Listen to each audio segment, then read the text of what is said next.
Okay, so welcome to another tutorial about how to make moves for the game Wrestling 2x22 on Roblox. Today the tutorial is about how to make submissions. So what you want to do, I forgot also to mention last video how to set up your things other than your two rigs, aka the default rigs. So what you want to have is, of course, the two default rigs, and then you want to have a ring with the dimensions of the default in-game ring or something that is at least very similar, and yeah, practically that. So what you want to do after that is you want to select the two rigs and then just click on create new animation. Now you want to save the animation as you put the name of the submission and then start, because there's three parts in that move type, aka the start, the loop, and also also the end animation, which is basically the tap out. So what you want to do there is first place your rigs how you want them to be placed, like in the video. Yes, I am re-recording my lines because it kind of messed up. I'm using a PS5 controller as a microphone. So there's that. So you want to place them like how you want them. And then, oh my god. Also, a good tip when you're making animations is you can have a reference of how to make the move, like the move reference. You need to have it like, you can practically just click on top of the screen, drag on the left or right, whatever, but you need to have the reference of the move if you want to know if you are like starting animations or if you are doing a very complex and long animation. So there's that. Otherwise, yeah, I'm putting the recording of me making the animation on speed because I do not want it to be like an hour long. Because yeah, the full thing is a whole 59 minutes of thing. I do not want to have to edit all of it, so I'm gonna have to cut and speed up some of the parts. But yeah, you do, like I've said in the last video, aka you use the onion skin, which is basically like, so like your limbs are stuck in the same position. Well, I've explained in the last video how to do that, but if it will be very useful when you're doing like the loop of the animation, which basically works like the one for the carry move, but instead of like having it on 300 frames as a whole, you would want it to have a less amount of time, and you want to have the middle part of the keyframes, let's say, you want it to have it at like 30 frames from the start of the frame. So yeah, it's almost the same thing as carry moves. So yeah, you copy the last keyframes of the start animation to make the loop, and to make the first frames of the loop and the last frames of the loop and the first frame of the end animation.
So there's that, and then what you want to do when you're doing the loop animation.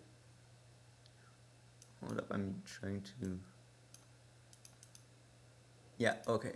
You want to have it like you want, since it's a submission depending on what it is, you want to stretch your opponent's body part as much as you want, as much as you humanly can, because you do not want to break physics in a game where realism is appreciated more.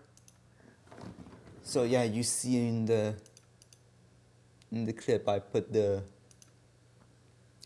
other keyframes at frame 100, and then I put the keyframes that is like the stretch at the 30th frame, and at the end I just select all of the keyframes, go in keyframe, edit selection, go in ease, select sign and in and out property, and then I apply it.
Okay, so for the end animation, for a submission, it's usually a tap out. Depending on if the arms are stuck or not, you have to be creative sometimes. If the arms are unable to tap, you can just make the legs wiggle or the head just shake as no. Otherwise, you just animate the tap out just like how I'm doing here.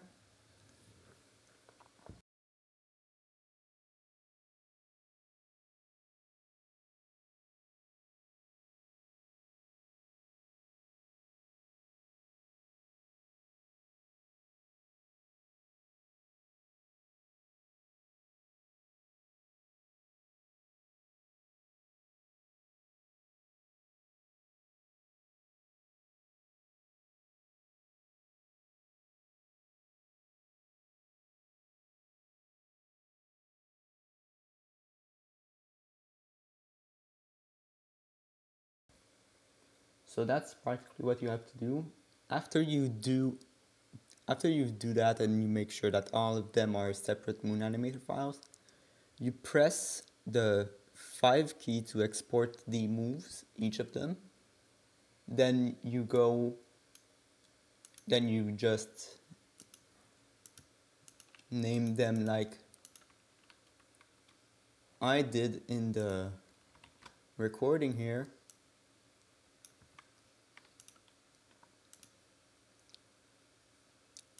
And afterwards you select all of them, go on Discord, go in the AM Wrestling Hub Discord, go in the custom moves channel, go go and create a thread, and there you want to make it private. That is the main point of it. You want to make it private, the thread, and then just ping LXM with the move name, the move file, what type of move it is, which can really help him. And also, and this is optional, also a reference of what the move is. Like you record your animation, then you send it to LXM, as well as the file which you uh, which you have saved, and then you just send it, and there you go. You made an animation, a submission animation.